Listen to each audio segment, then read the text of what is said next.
नमस्कार साथियों, समर्थ ज्ञान में आपका स्वागत है। मैं अमित सर आज आप लोगों के लिए लाया हूँ हिंदी का बहुत ही शानदार टॉपिक जिसका नाम है शब्द शक्ति।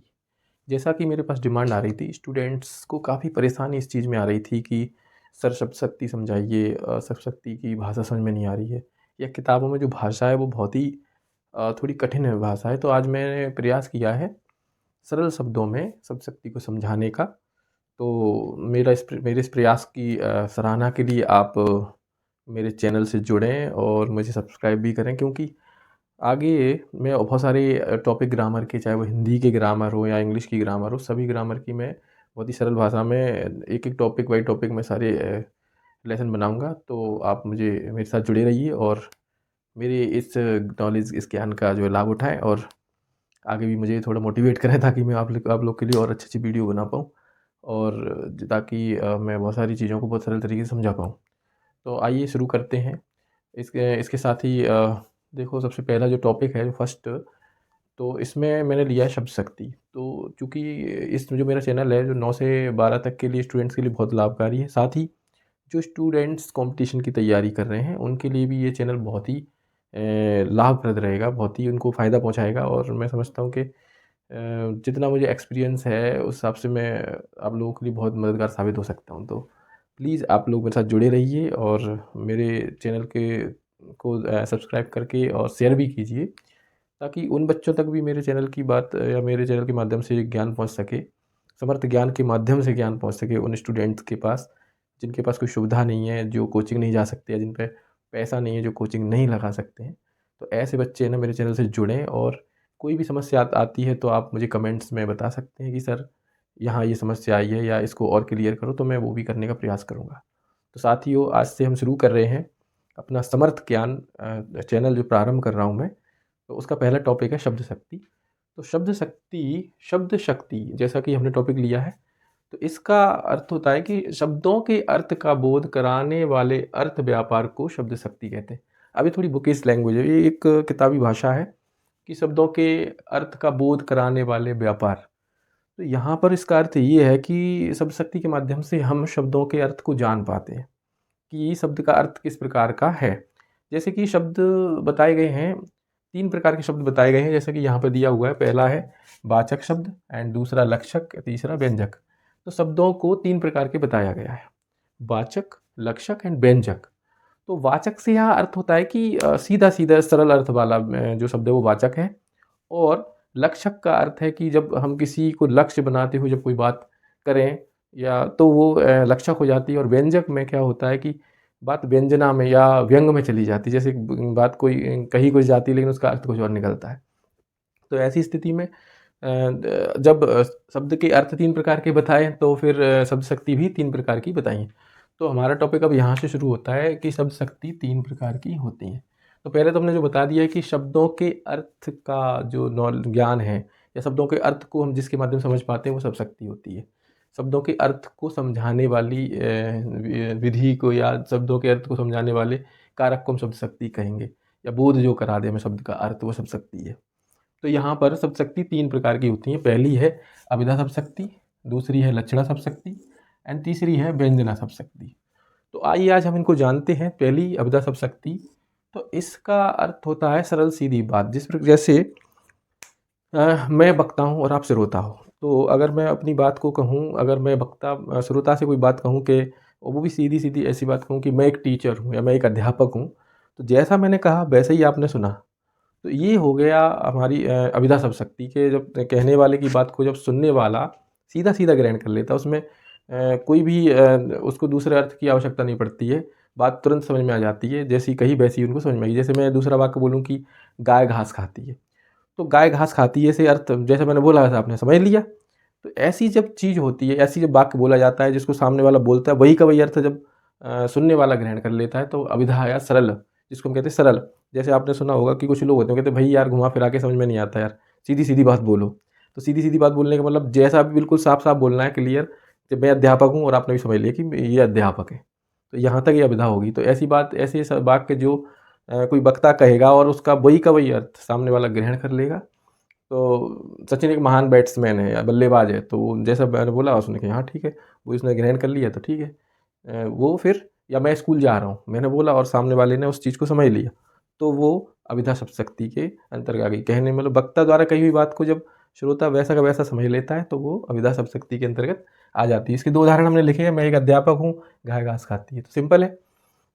एक बार इसकी परिभाषा समझते हैं। अभिधा वह शब्द शक्ति है जिसका सरल सीधा अर्थ पाठक, पाठक मतलब पढ़ने वाला, श्रोता या सुनने वाला, बात बराबर है। मतलब या तो पढ़ने वाला हो या कोई वक्ता जब बोल रहा है तो श्रोता उसको सुन ले, तो पाठक को समझ में आ जाए, सीधा सरल अर्थ समझ में आ जाए, तो वो क्या कहलाती है? अभिधा शब्द शक्ति कहलाती है। अब जो सेकंड हमारी शब्द शक्ति है वो है लक्षणा शब्द शक्ति। अब इस पे हम बात करेंगे लक्षणा पर। तो लक्षणा शब्द शक्ति में क्या होता है कि वक्ता द्वारा कही हुई बात श्रोता तक पहुँचते पहुँचते थोड़ी सी परिवर्तित हो जाती है। आप मेरी बात को ध्यान से समझें कि वक्ता ने कोई बात कही और श्रोता तक पहुँचते पहुँचते उसके लक्षणों के आधार कारण, जो जिस बात को हम कह रहे हैं उसमें लक्षणों के कारण उसका अर्थ थोड़ा परिवर्तित होके श्रोता तक पहुँचेगा। वक्ता ने जो बात कही है उसका जो अर्थ थोड़ा परिवर्तित होकर श्रोता तक पहुँचेगा। अब इसका उदाहरण मैं देता हूँ, उदाहरण से आपको बहुत ही आसान भाषा में समझ में आ जाएगा। इसका बहुत ही अच्छा एक उदाहरण यह है कि जैक गधा है, समझ रहे हैं आप? जैक गधा है, तो इसका वक्ता ने कहा कि जैक गधा है, और श्रोता ने क्या सुना? अगर श्रोता ने सुना कि जैक 4 पैर वाला जानवर गधा है, तो फिर वो उसका अर्थ अभिधा में ले जाएगा, लेकिन ये ऐसा हो नहीं सकता है। तो उसका अर्थ श्रोता तक क्या जाएगी कि जैक मूर्ख है। जैक गधा है का अर्थ है कि जैक मूर्ख है। जैक मैं इंग्लिश नाम इसलिए ले रहा हूँ कि भाई किसी को, अगर मैं किसी के नाम लेके अगर मैं बोल दूँ कि वो गधा है तो क्या पता किसी को बुरा लग जाए, तो मैं इसलिए इंग्लिश नाम ले रहा हूँ कि जैक गधा है। जैक गधा है मतलब जैक मूर्ख है। तो जो श्रोता है उसका अर्थ उसके पास क्या पहुँचा कि जैक मूर्ख है। तो देखिए समझिए कि जहाँ पर लक्षणों के आधार पर श्रोता ने अपने आप उसको समझ लिया कि ये उस गधा कहने का अर्थ है वक्ता का कि वह जैक मूर्ख है, समझ रहे हैं? तो यहाँ पर, या हम कहें कि ये तो हमारे स्कूल की झांसी की रानी है, इसका मीन्स क्या हो जाए कि वो झांसी की रानी नहीं, वो बहादुर है। मतलब उसके लक्षणों के आधार पर अर्थ में परिवर्तित होकर के और वो श्रोता तक पहुँचा है, या श्रोता ने उस अर्थ को परिवर्तित होकर के ग्रहण किया है, तो वहाँ पर लक्षणा शब्द शक्ति हो जाती है। जब वक्ता द्वारा कही हुई बात का अर्थ लक्षणों के आधार पर थोड़ा परिवर्तित होकर श्रोता द्वारा ग्रहण किया जाता है। जैसे कोई एग्जाम्पल दिया हुआ है गधा है, तो यहाँ गधा का अर्थ क्या हो जाएगा? यहाँ गधा का अर्थ 4 पैर वाला गधा नहीं, यहाँ गधा का अर्थ है कि वह मूर्ख है। समझ में आ रहा है ना? तो जब बात थोड़ी परिवर्तित होके श्रोता तक पहुँचे तो समझ लो वहाँ पर लक्षणा शब्द शक्ति है। और तीसरी और हमारी लास्ट जो शब्द शक्ति है, जैसे हमने बताया था कि शब्द शक्ति 3 प्रकार की होती है, तो व्यंजना शब्द शक्ति जो है, व्यंजना शब्द शक्ति का मतलब है कि जब वक्ता द्वारा कही हुई बात श्रोता तक पूरी परिवर्तित होकर पहुंचती है।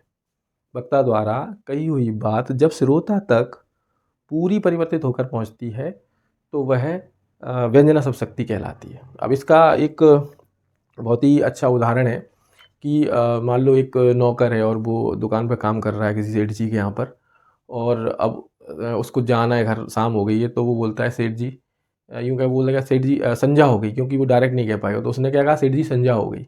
तो सेठ जी ने उसका अर्थ क्या समझा कि एक्सक्यूज़ मी, सेठ जी तक उसका अर्थ पहुँचा कि सेठ जी घर जाने का वक्त। उसने कहा कि सेठ जी संध्या हो गई या सेठ जी शाम हो गई। सेठ जी समझ गए कि इसका मतलब है कि इसको घर जाना है, तो उसका अर्थ क्या था? सेठ जी तक क्या आया? पूरा परिवर्तित होकर आया। जो उसने कहा सेठ जी शाम हो गई, तो इसका अर्थ सेठ जी तक क्या आया कि सेठ जी घर जाने का वक्त हो गया है। शाम हो गई का मतलब घर जाने का वक्त हो गया। ऐसे ही जब, जैसे मैं स्टूडेंट्स को पढ़ा रहा हूँ और स्कूल में पढ़ा रहा हूँ और स्कूल का 2:10 का लंच का टाइम है और क्लास चल रही है, तो स्टूडेंट्स बोलते हैं सर 2:10 हो गए। तो इसका मतलब हो जाएगा कि 2:10 हो गए का मतलब होगा कि लंच का समय हो गया सर, बंद कीजिए क्लास को। समझ रहे हैं ना आप? सर मैं एक श्रोता हूँ, स्टूडेंट वक्ता है, तो उसका अर्थ मेरे पास सीधा घूम के पूरा परिवर्तित होके आया। उसने कहा 2:10 हो गया और मेरे पास जो अर्थ आया वो क्या है कि लंच का समय हो गया है। तो दोनों में अंतर समझ में आ गया आपको?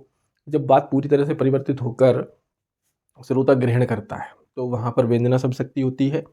जब थोड़ी सी परिवर्तित होकर बात वहाँ जाती है, थोड़ी परिवर्तित होकर के बात जब श्रोता तक पहुँचती है तो वो लक्षणा शब्द शक्ति होती है। और जब बात पूरी तरह परिवर्तित होकर के जाती है तो व्यंजना। और जब बात सीधी सीधी होती है, एकदम कोई परिवर्तन नहीं आता, उसमें जो कहा है वही सुना है, तो वह शब्द शक्ति अभिधा शब्द शक्ति हो जाती है। तो मुझे लगता है साथियों ये बहुत ही अच्छी तरह से आपको समझ में आई होगी, और इसके कहीं पर भी अगर कोई आपको इसमें समस्या आ रही हो तो आप कमेंट्स करके मुझे बता सकते हैं। और आज से मैंने नए समर्थ ज्ञान की शुरुआत की है, तो सभी स्टूडेंट्स तक इस मेरी क्लास को पहुँचाने में मेरी सहायता करें, मेरे चैनल को शेयर करें, और स्टूडेंट्स जो नीडी हैं उन तक ये अवश्य पहुँचाने का कष्ट करें। साथ ही में पूरे जो भी 9 से 12 तक के टॉपिक हैं प्रत्येक लेसन के, इंग्लिश के हों चाहे हिंदी के हों, मैं पूरे कवर करके और एक-एक टॉपिक पर पूरा वीडियो बनाकर आप तक पहुँचाने का प्रयास करूँगा। साथ ही जो कॉम्पिटिशन की हिंदी और इंग्लिश है, स्पेशली हिंदी हिंदी में जो कॉम्पिटिशन की हिंदी है उसके लिए भी मैं क्लास तैयार करूँगा। तो बस यही कहूँगा कि इसके बाद मैं नेक्स्ट नया टॉपिक जो मैं ले रहा हूँ वो है शब्द गुण। तो काव्य गुण से हमारा तात्पर्य क्या है? किसी काव्य में प्रयुक्त होने वाले उन शब्दों को शब्द गुण कहते हैं, काव्य गुण कहते हैं, जो हमें रस का अनुभव कराते हैं। सबसे बड़ी चीज़ ये देखिए, यानी कि रस का अनुभव जिनके काव्य के जिस गुण के माध्यम से होता है उसे हम काव्य गुण कहते हैं। तो रसों का अनुभव कराने वाले तत्व काव्य गुण कहलाते हैं। काव्य गुण के माध्यम से हम रसों का अनुभव करते हैं कि जो हमारे, आप बताइए, 10 रस होते हैं, और इनका जो टॉपिक है रसों का एक बहुत ही विस्तार से मैं एक टॉपिक बनाऊँगा बहुत ही चैनल पे, समर्थ ज्ञान पर। वो टॉपिक आपको रसों का पूरा विवरण सहित मिलेगा।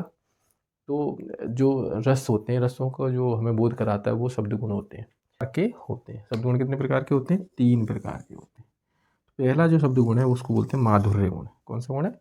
माधुर्य गुण। तो यहाँ पर इनकी डिस्क्रिप्शन में ये दिया हुआ है कि श्रृंगार रस युक्त कविता में माधुर्य गुण होता है। श्रृंगार रस युक्त कविता में माधुर्य गुण होता है। तो साथ ही जितनी भी जो भी कवियों ने कविता लिखी हैं, और जिस कविता को पढ़कर हमें आनंद की अनुभूति हो, उसमें श्रृंगारिकता हो, तो ऐसे गुण को हम क्या कहेंगे? माधुर्य गुण कहेंगे। तो श्रृंगार रस की जितनी भी कविताएँ हैं, जिसमें सौंदर्य का वर्णन है, नारी सौंदर्य का वर्णन है, और कई प्रकार के सौंदर्य का वर्णन है, जिसमें आनंद मिलता हो, आनंद की अनुभूति होती हो, तो ऐसे जो रस हैं उनमें क्या कहते हैं? माधुर्य गुण होता है। दूसरा हमारा ओज गुण। तो ओज गुण क्या है? वीर रस युक्त। ओज से आप समझ रहे होंगे, ओज का अर्थ होता है मतलब वीरता, है। तो जहाँ वीरता का वर्णन हो, जहाँ वीर रस युक्त कविता हो, तो वीर रस युक्त कविता में हमेशा ओज गुण होता है।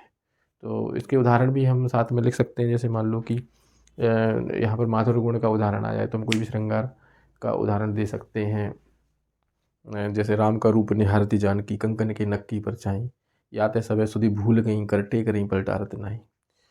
तो यहाँ पर राम के रूप की सुंदरता का वर्णन है। तो जब श्रृंगार रस होता है, जहाँ सुंदरता का वर्णन होता है, तो और जहाँ श्रृंगार होता है वहाँ हमेशा माधुर्य गुण होता है, मधुरता होती है, यानी माधुर्य गुण होता है। इसी प्रकार जो दूसरा ओज गुण है, तो ओज गुण मतलब वीर रस युक्त कविता में हमेशा ओज गुण होता है। तो इसका उदाहरण भी हम दे सकते हैं, खूब लड़ी मर्दानी वो तो झांसी वाली रानी थी, बुंदेले हर बोलो के मुँह हमने सुनी कहानी थी। तो ऐसे कई प्रकार के उदाहरण हैं जो हम वीर रस में दे सकते हैं। और जो लास्ट है वो हमारा प्रसाद गुण। प्रसाद गुण से हमारा तात्पर्य है सभी रसों में प्रसाद गुण होता है। अब देखिए, प्रसाद गुण से जो भाषा लिखी है उसमें क्या है कि सभी प्रकार के जो गुण हैं उनमें प्रसाद गुण होता है, चाहे वो वीर हो, चाहे रौद्र हो, चाहे क्रोध हो। मीन्स कोई भी रस हो, उसमें प्रसाद का अर्थ ये है कि जो क्या होता है, जब हम कोई भी कविता पढ़ेंगे तो हमें कुछ ना कुछ ज्ञान की प्राप्ति होगी, हमारे मन में प्रसन्नता या शांति, जो भी कुछ ना कुछ तो हमें प्राप्त होगा। तो जो हमें प्राप्त होगा वो प्रसाद गुण है। तो हम ऐसा कह सकते हैं कि सभी प्रकार के रसों में प्रसाद गुण पाया जाता है, क्योंकि सभी प्रकार के रसों के माध्यम से हमें कुछ ना कुछ ज्ञान तो प्राप्त होता ही है, या कुछ ना कुछ हमारे अंदर अनुभूति तो होगी ही। तो जब हमें कुछ ना कुछ प्राप्त हो तो वहाँ प्रसाद मतलब समझते हैं ना आप, कोई प्रसाद लेता है, ग्रहण करना होता है। तो जब हम किसी भी प्रकार की कविता के किसी प्रकार के रस से जब हम कोई चीज़ ग्रहण करेंगे या कुछ हमें मिलेगा, तो वहाँ प्रसाद गुण होगा। तो जो हमारे व्याकरण आचार्य हैं उन्होंने प्रसाद गुण को सभी प्रकार के रसों में बताया है, और ये भी बताया कि जहाँ सभी प्रकार के रसों में प्रसाद गुण पाया जाता है। तो किसी भी रस का हम उदाहरण यहाँ पर दे सकते हैं प्रसाद गुण के लिए। तो साथ ही समझ में आया होगा कि शब्द गुण क्या होता है। तो एक बार मैं फिर से आपको रिवाइज़ करा देता हूँ कि जो रसों का अनुभव जिनके माध्यम से होता है वो शब्द गुण होता है। शब्द गुण 3 प्रकार के होते हैं। पहला होता है माधुर्य गुण, तो श्रृंगार रस युक्त कविताओं में माधुर्य गुण होता है। दूसरा होता है ओज गुण, तो वीर रस युक्त कविताओं में ओज गुण होता है। और तीसरा होता है प्रसाद गुण। तो सभी प्रकार के रस युक्त कविताएँ हैं, सभी प्रकार के रसों में माधुर्य गुण सभी प्रकार के रसों में प्रसाद गुण होता है। तो इस तरह से आपकी मैंने आज शब्द शक्ति और शब्द गुणों को मैंने आज आपको बताया है सरल भाषा में, सरल शब्दों में। इसमें अगर कोई भी आपको ऐसा लगा कि कोई समस्या या कोई दिक्कत है, तो आप मुझे कमेंट्स में लिख के बता सकते हैं। मैं दोबारा से और इसको और क्लियर करने का प्रयास करूँगा। और अगर समझ में आता है तो आप मेरे और भी जो अन्य वीडियो हैं, जो अन्य टॉपिक पर बनाए जा रहे हैं, तो उनको देखिए, उनसे समझिए और आपको कहीं न कहीं परीक्षा में इसका बहुत लाभ मिलेगा। तो समर्थ ज्ञान में आपका एक बार पुनः स्वागत है और आप लोग इस चैनल को सब्सक्राइब कर लें, लाइक करें और मेरे चैनल को ज़्यादा से ज़्यादा लोगों तक पहुँचाएँ, ताकि मुझे भी थोड़ा मोटिवेशन मिले और मैं और भी चैनल आपके बनाऊँ। तो ये मेरा प्रथम प्रयास, जो आपने मेरे चैनल को देखा, आगे भी ऐसे ही मैं प्रयास करता रहूँगा। धन्यवाद, थैंक यू।